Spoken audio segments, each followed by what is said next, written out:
I'm going to hand you over to Miss Hare. Now, Miss Hare is currently one of our assistant heads. From September, Miss Hare is going to be the deputy head of the school. She will still have responsibility for your children moving through the school. But what the great thing about that is that Miss Hare is going to see your children now from reception right the way through the school. So there's going to be that continuity for you.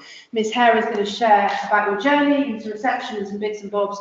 And then at the end, I'm going to signpost you for who you can talk to and the various people. So I'm going to hand over to you. Thank you. Well, welcome again. It is so nice to see all of you. And I know that for some of you, you've been here before, as Mrs. McConnell said, and you've been in our nursery. And for some of you, it's the first time you've been in school for a very long time. It feels a bit scary. But one of the things that I always can hand on heart say, and I've done this for quite a lot of years now, I don't really want to point it out, but Isley is one of the most friendly and warm places I've ever worked. It really does feel like you're part of the family here, and we want everybody to feel part of that community. So your children really are in safe hands, especially with our lovely team this week.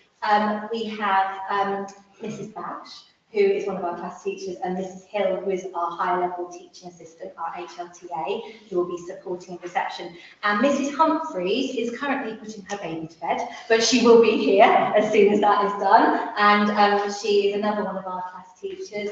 And Miss Moreira, who asks people to call her Miss M, because we've found over the years that 4- and 5-year-olds really struggle to pronounce the word Moreira. So she goes by Miss M, is another one of our class teachers. But they genuinely are one of the most committed and compassionate teams of people I've ever worked with, who genuinely are so motivated by what your children need, what they can do to make your children's first year in school exciting, inspiring, and to get them to make the best progress possible. So I genuinely mean it when I say that. So we're very lucky here at Disney. Just a quick reminder, you've got this letter again in your pack, but just to know what to expect coming up. So our settling in schedule, we really try and make it so that when they start with us back in September, it doesn't feel new to them, that they've already got quite familiar with all the people they're going to get to know, all the settings they're going to be in. They're going to be in their classroom quite a few times, and when they come on the first day, they'll just walk in as confident as they can be. So that's our aim. So that's why we do quite a gradual settling in over this next half term. So you're going to get a welcome video. Then the first thing that they are invited into school for is the story time, and that's the one where we really need you to be there too. So even if your child already comes to Fox Cub, it's really important to try and be there as well for that one. Then the stay and play on the 2nd of July is the first time we sort of try it for you guys to withdraw. So we offer coffee and cakes in here, and it's quite nice because you get a chance to meet some of our friends of Bisley or Fobbs, and get to meet each other properly, and then you know you're not too far away if your children do need you, but it's their first chance to have a try at separating from you. So that's on the 2nd of July. And then we have got the last one on the 10th of July, which is when you can actually just say this is fine and leave them for that hour and a half. So we do that all based on how your child's coping, on their individual needs. Some children will need a bit more support, some children couldn't care less, they've been in childcare since they were 6 months old. You know, we know it varies massively. And everything that you can imagine that could happen, we have probably seen and experienced over the years. So please don't worry. If your child is the one lying on the floor screaming, it doesn't matter. If your child is the one who runs upstairs and doesn't look back, it doesn't matter. You know, honestly, we're just here to support each individual. You'll have seen on the letter that we sent that we're going to split them into groups A and group B. Now, I will let you know whether your child is in group A or group B before you come in on the 25th, so don't worry, but I will only be able to do that once I have set classes, which I haven't done yet. So that is why you don't know, but don't worry, you will know before you need to be coming in. Now, across July, we also have various dates for home visits.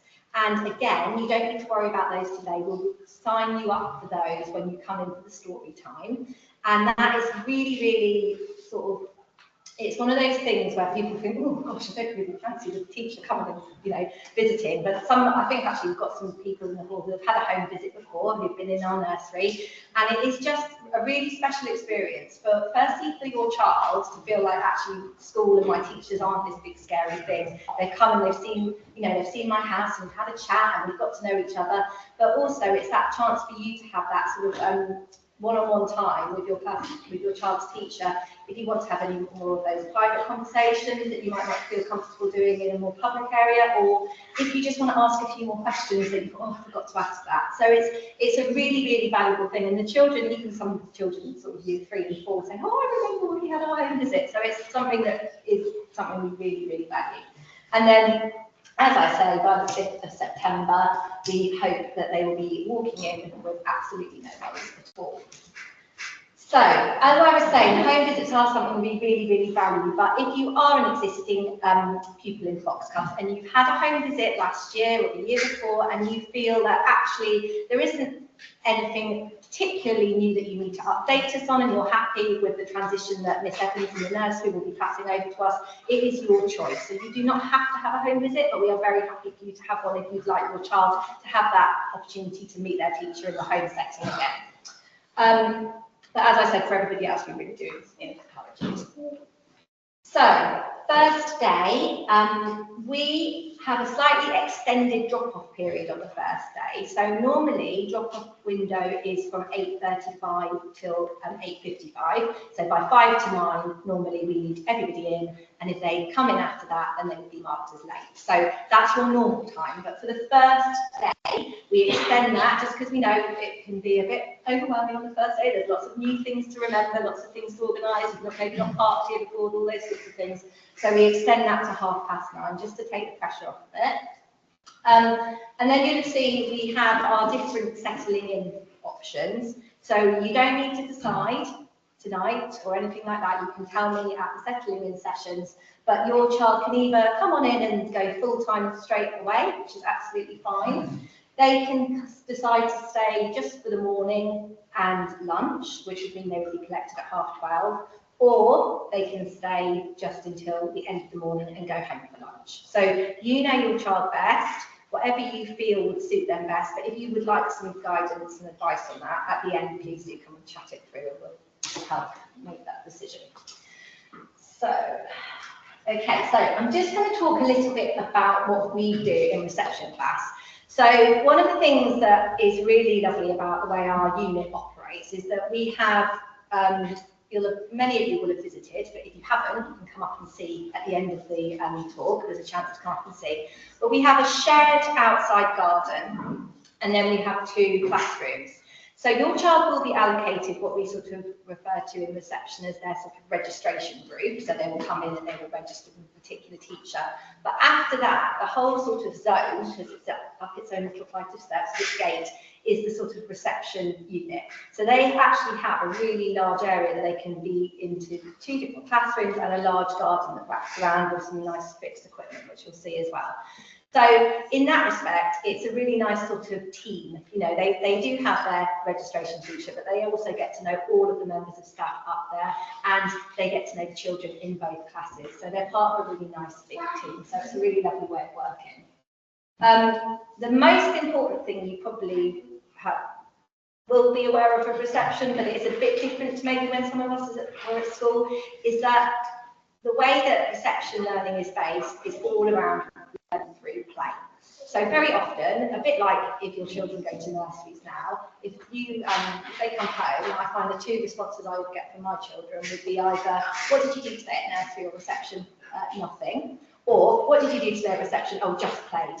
So we always say that we should ban that phrase, because there's nothing just about playing, because playing is genuinely the most important way that little people learn. It's where they learn to take risks.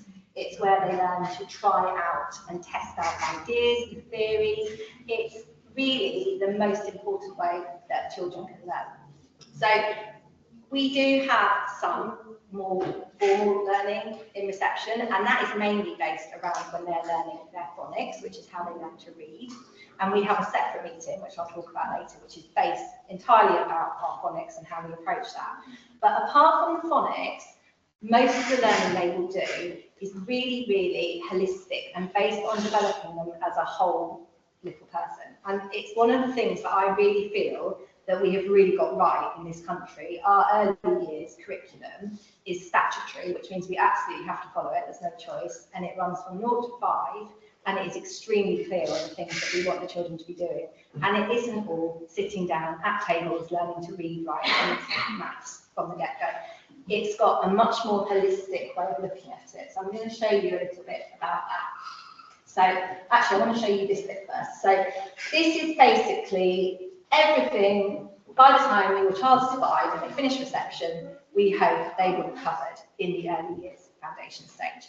Now, it's almost like a hierarchical system. So the top bit here, so CL is communication and language, then you've got personal, social and emotional development, and you've got physical development. They are at the top for a reason. They're actually what they call the prime areas. They're what they say is the most important. And if you speak to the early years practitioners, what they'll say is if you don't have those bits in place, you can't actually expect a child who isn't feeling confident, who isn't feeling safe, who isn't feeling listened to, who can't communicate, you can't expect them to learn to read and write and learn to count and add up, because those things are the most important and they're the ones that we focus on. Doesn't mean that we don't also place great emphasis on the literacy and the maths and the understanding of the world and the expressive arts and design. That all comes too, but our prime focus is always on those top areas. Mrs. Humphries, I told everyone where you were. I'll be here. You can't take your thing. Mrs. Humphries, I'm very impressed because I have to admit earlier when you said, as soon as you sleep, I'll be there. Well done. Excellent. So another really important thread in the early years foundation stage is that we talk about what we call the characteristics of effective learning. So that's really like what learning should look like in an early years classroom. So as I said, it shouldn't look formal. It shouldn't all be sat down at tables as you might expect with the older children. But there's a lot of emphasis on these 3 main characteristics. So you would expect a child in reception and nursery to be playing and exploring, finding out for themselves, not being necessarily directed all the time. There is a balance of that. There are activities where the adult is very much leading and directing and giving the ideas, but there's just as much emphasis placed on your child's ideas. What do they think? What are they going to try out? All of those kind of things. Also being active. So, you know, in our area, we have trees to climb, we have fixed equipment, we have climbing walls, we have digging patches, you can come up and see it all, but it's all active. Rather than being told about it, they are experiencing it themselves and doing it themselves. And it's also about being creative and thinking critically, so problem solving, not just saying, we're going to do it this way because that's what I've said. Oh, how could we do it? I wonder it. So that phrase, oh, I wonder if we could try that, is one that you would hear from early years practitioners. So because of that active learning and the fact that a lot of it is outside, it's really important for your child to come ready to be outside in the elements, basically, unless there's a storm blowing and it's not safe. So a little bit of rain definitely doesn't put us off. Most of the children bring their own wellies, which they store in the garden, or in the grass. Yeah, wellies. You can bring yours too. And or you can bring them to and from school, but we have welly racks that you can store your wellies there. And it's really important that every day, even if it starts off sunny, they've got a warm coat with a waterproof hood. Another thing that's really important, which you'll be used to, I'm sure, if your child goes to nursery, is having a spare set of clothes in a bag on their peg. Now, obviously, we have lots of spare clothes because you wouldn't believe how many sets of spare clothes some children can get through in one day. But there's something nice about having their own clothes that smell like home and that they recognise and feel familiar, especially at the beginning. If you know your child is prone to having maybe toileting accidents still, it's also quite a good idea to pop maybe some toilet wipes in there just so they can feel that they're familiar if they use a particular type that they're used to. We found that's quite a nice thing as well. The most important thing, please, please, please, please, is label everything.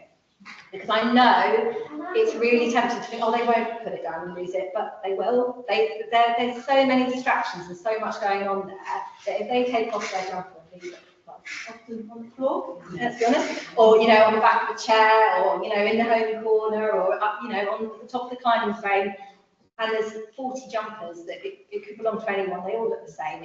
You're going to lose things, and they're lovely when you get them. They're all new. You don't want them to get lost. So just label absolutely everything you can. Just a reminder of the uniform.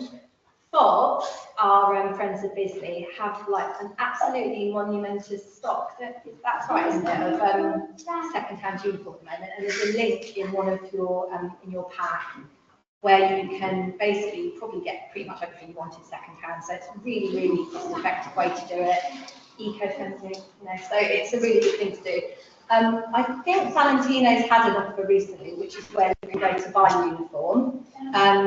I'm not sure, do you know if that offer's finished now? It was just finished. We Yeah. did send the voucher. I know Mr. Brown did send the voucher out. Yeah, but that's in Natfield Village, and that's where you can go if you're going to buy it brand new. But honestly, you'll see this when we go up to reception afterwards if you want to come up and see. Uniform in reception does not stay looking beautiful for very long. You know, there is paint, there's clay, there's cornstarch, there's bubbles, there's sand, there's mud. You know, you make that call, but it's definitely not an expectation that they turn up looking pristine in our eyes.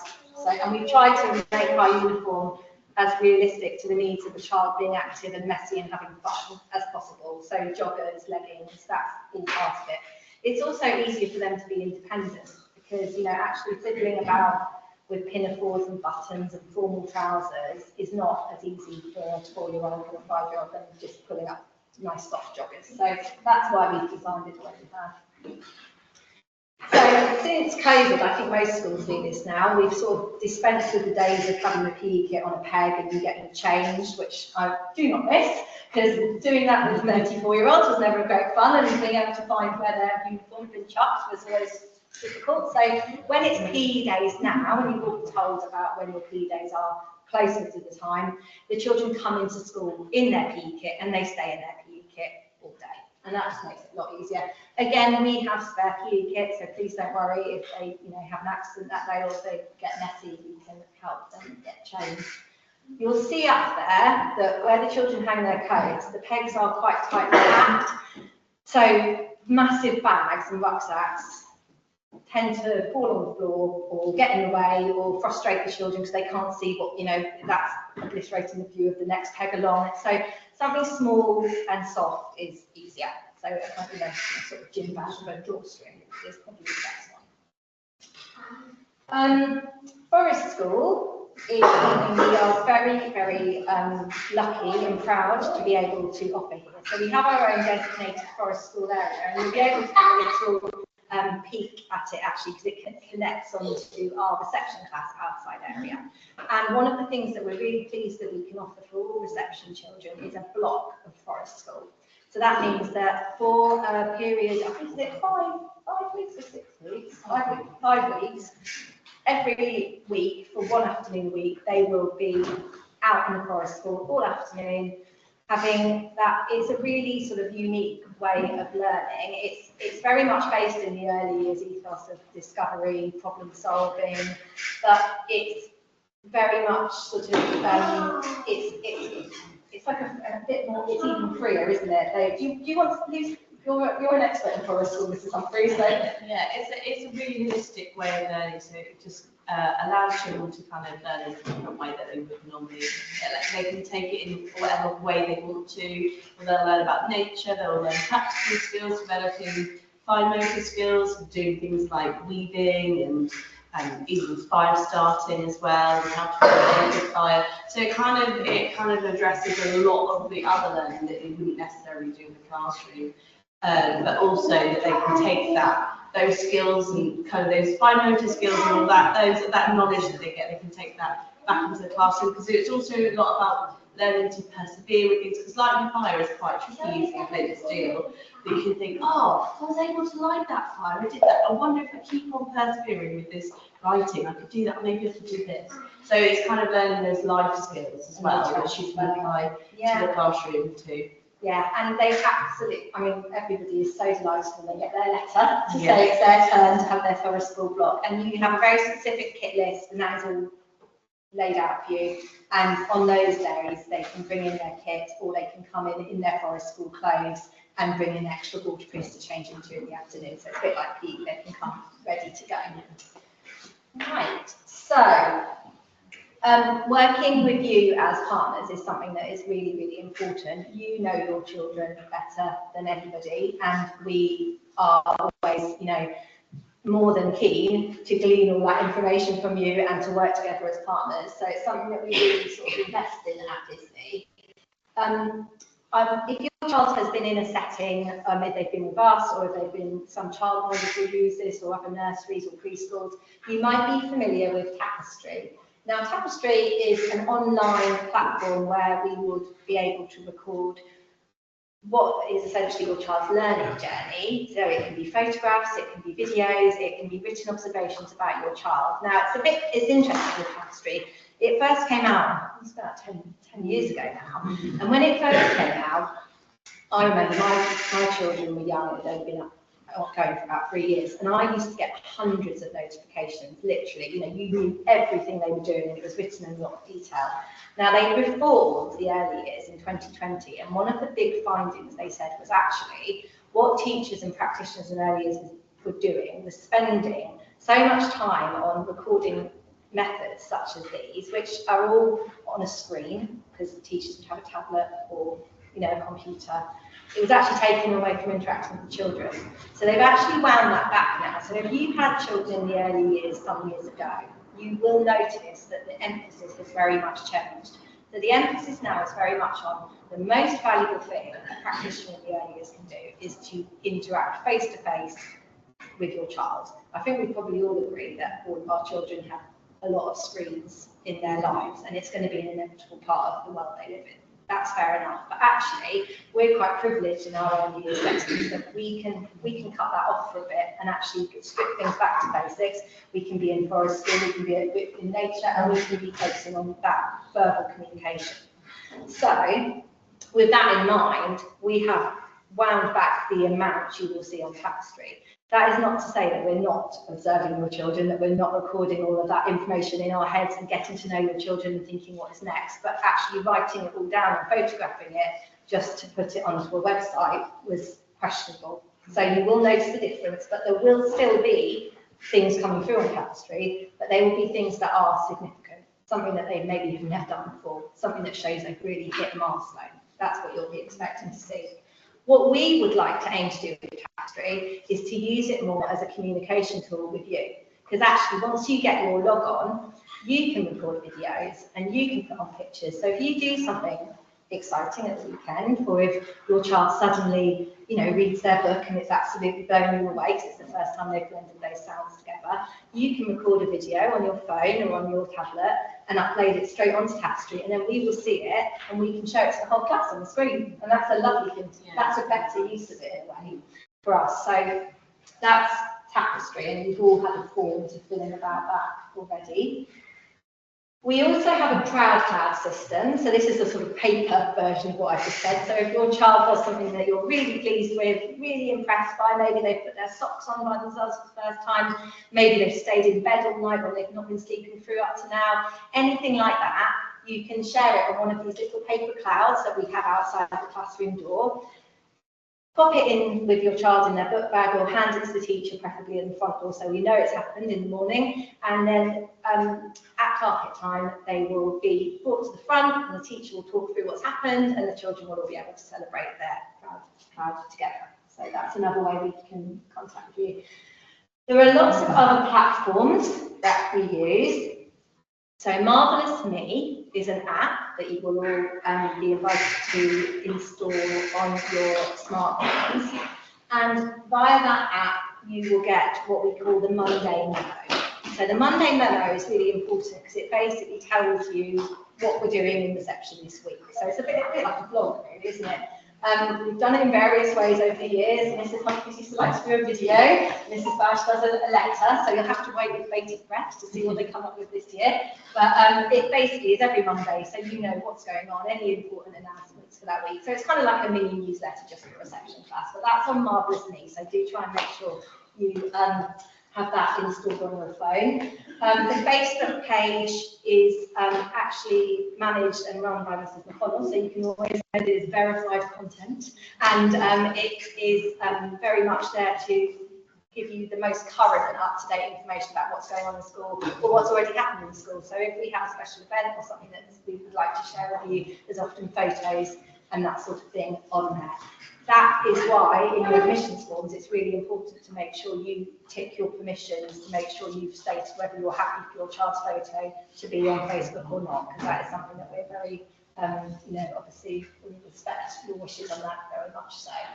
Scope pay is where you will be paying for your child's dinners once they are paid for. Obviously, you do not pay in reception year 1 and year 2.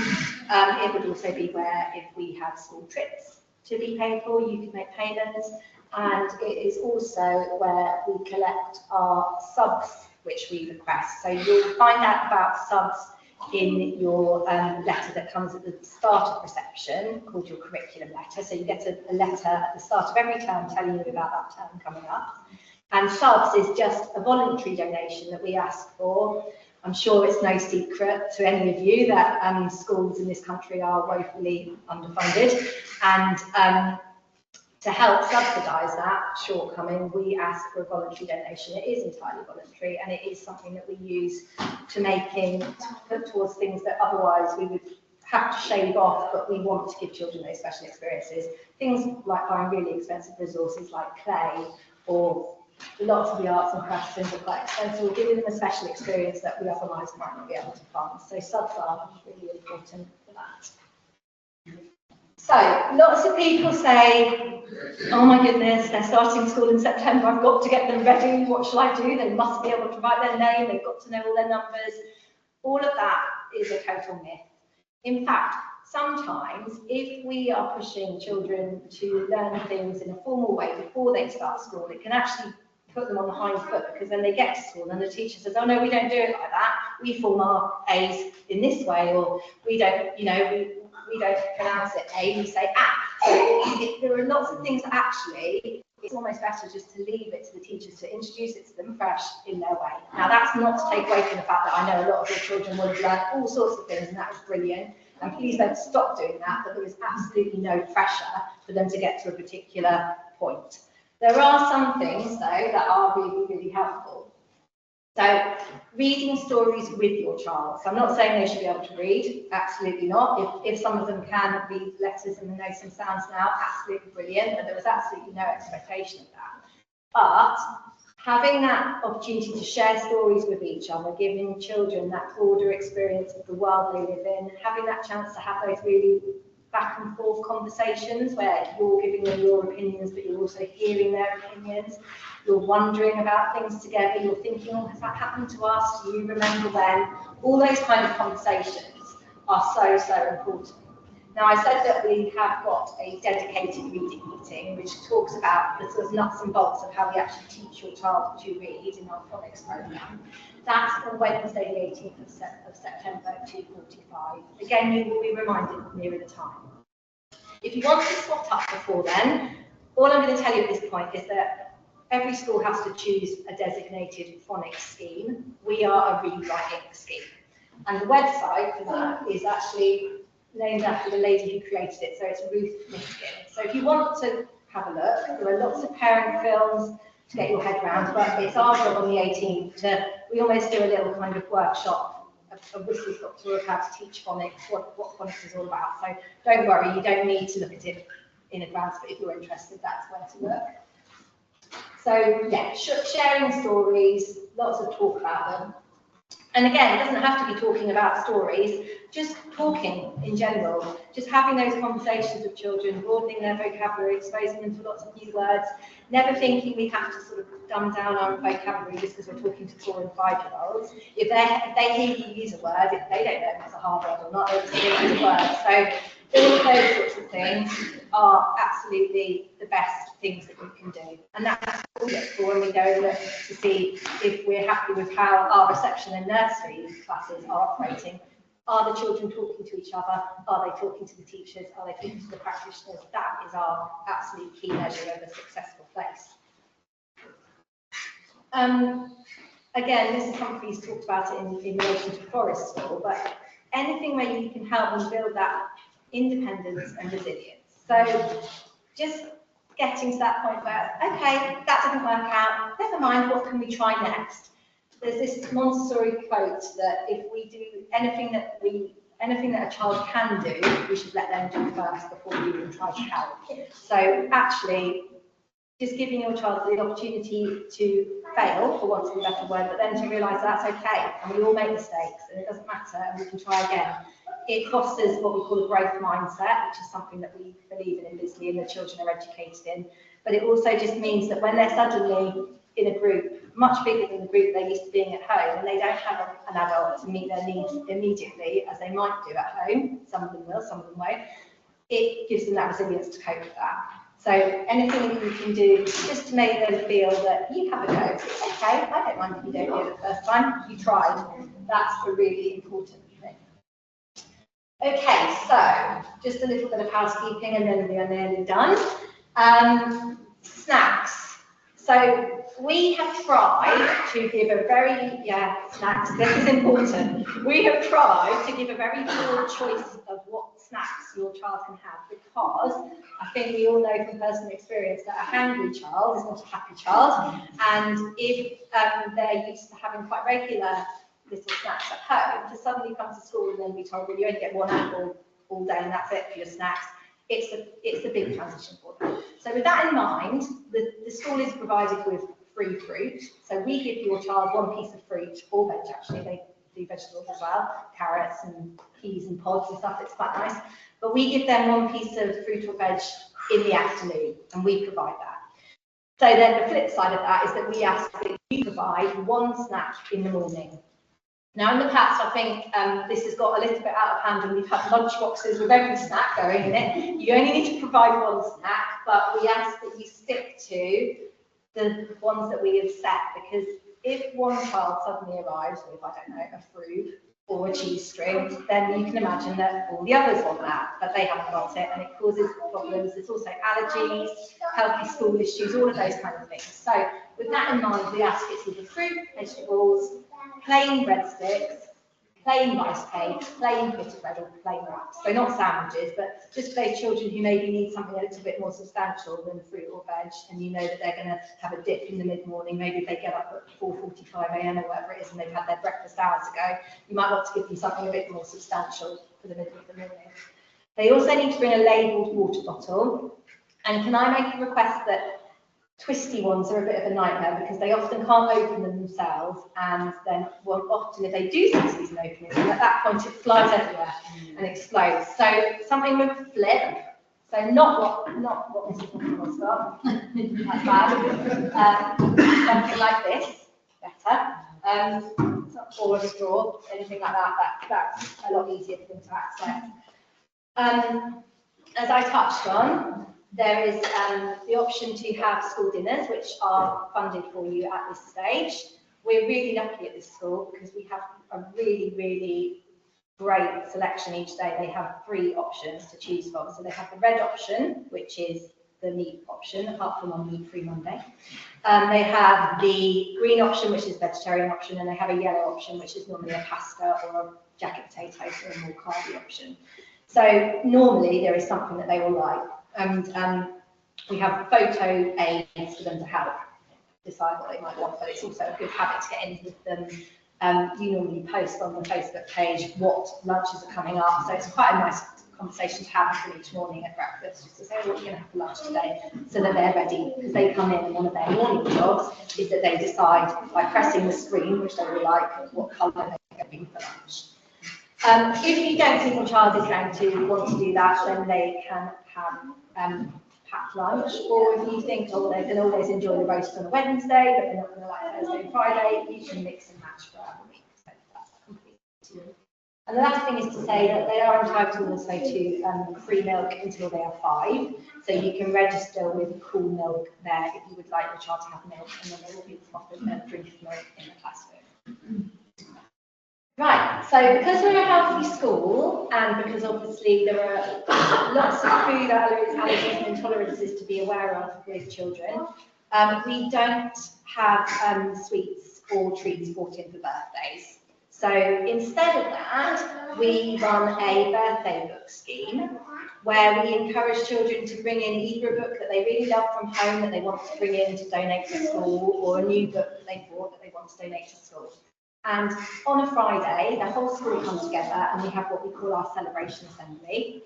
And there's a section of that for birthdays for children across the whole school, and anyone who's had a birthday that week gets invited to the front, and if they brought a birthday book in, they get to show everybody the birthday book. It gets a special certificate stuck in the front, so that when it then goes into the class library or the school library, anyone who opens it goes, oh, this is what Ella brought in for her 5th birthday, and it's a nice record, and it is actually a lovely thing now because there's a lot of books where we can look back and go, oh, that's nice. So that's our birthday scheme. Completely optional, you don't have to do that, but that's what we do. If your child is unwell, please keep them at home until they're completely better if it is a sickness or diarrhea issue. Now, obviously coughs and colds, that's completely normal for children. You make that call if you know your child is well enough to be in school. We would encourage a cough and a cold, that the government guidelines are now very clear that they should be in, but obviously if your child is struggling to keep their eyes open and keeps falling asleep, that's obviously very different. But in general, coughs and colds, they can be in. Sickness and diarrhea is different because obviously the infection risk, and it will spread very quickly amongst groups of people who are very close. So it has to be that they stay off school 48 hours from their last episode. So on the morning of your child not attending school, and each subsequent morning, we ask that you contact the office and let them know that they will not be in. We can only give medicine in school if it is prescribed by a doctor.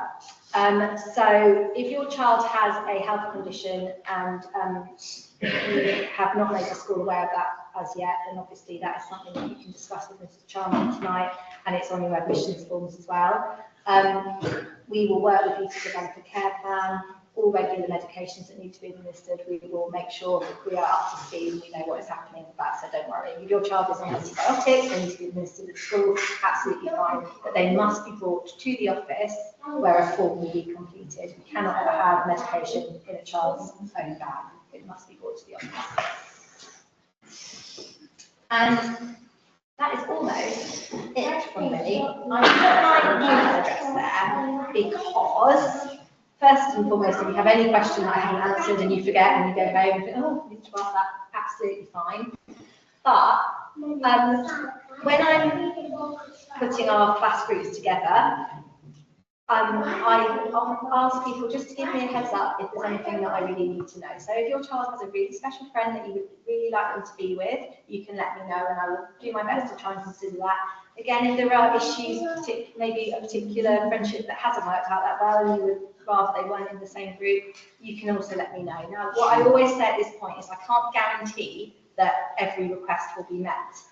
There are lots of parameters to think about, different genders, different age ranges, which settings children are coming from, all those kind of things.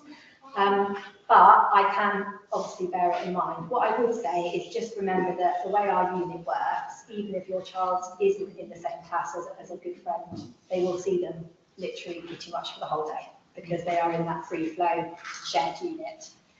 I've also put Mrs. Charman's email up there, so you can contact her if you have anything you need to discuss about any additional needs that you think your child might have or you know your child has. And also Mrs. McConnell's email is there for you as well. And I think that's everything. Okay, thank you. I think we give Miss Harry a clap. Thank you very much.